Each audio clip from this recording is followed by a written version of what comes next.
Welcome back to Real Talk, an insider's perspective on plastic surgery. Today, our guest, Lydia Harlacher, is telling her story as a breast cancer survivor. And before the break, we were talking about where you really had found yourself at the bottom of the pit. And then you discovered a treatment. That's right. It was popped up on the screen, and it was a therapy that is fairly new. And it's a non-invasive treatment for depression. It's called transcranial magnetic stimulation. And what is that? It's a treatment that uses, now this is overly simplified, okay, but it's a treatment that uses a magnet after the psychiatrist has found the exact location. This is the frontal lobe of our brain, and that's where the part that controls our mood. And she does this in a very specific way. The magnet is placed right over that part of the brain. It causes an electrical charge that stimulates the brain and basically enhances the feel-good hormones, serotonin and others, and which is what causes depression. Those transmitters, those neurotransmitters aren't working properly. Mm-hmm. And so it causes some major depression. It's a treatment that I was scheduled to go 5 days a week. I had to go Monday through Friday. It takes about 40 minutes. And during that time, the magnet is pulsing. And it's a really fast pulse. And basically, you do that every day. I got a total of 34 treatments. That's what we found was necessary for me. But what I found was that after about 5 days, 5 treatments, I could sleep again, which was the most merciful thing that could ever happen to me, because that was a thing with depression. You don't sleep.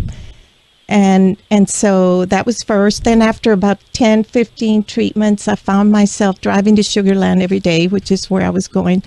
And I found myself listening to music and singing along with music and kind of dancing along. And I'm thinking, something's different here. Something is working. And during those 40-minute sessions, the technician that is supervising the treatment is having a conversation with me. And I'm thinking it's just a conversation. But it basically, she's teaching me tools.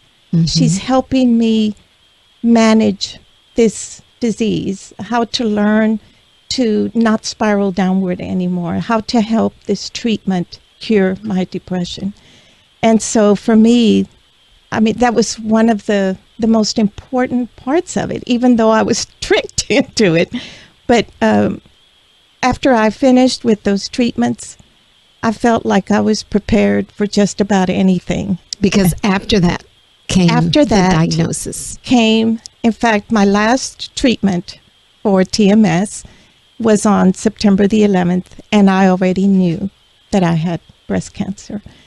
And I announced it to the group at that time, and I have been able, because of that treatment, I have been able to deal with this horrible, horrible disease without falling apart and just staying positive for myself, because the alternative about self-pity, even though I did think a little bit, because I'm normal, but it didn't take me long to decide I was going to deal with it. I was going to win. Like my 6-year-old grandson says, Mimi is winning. Mm-hmm. And I have won. I'm basically done with my treatment, my chemotherapy, and so I am just a stronger, more positive person because of that treatment for major depression.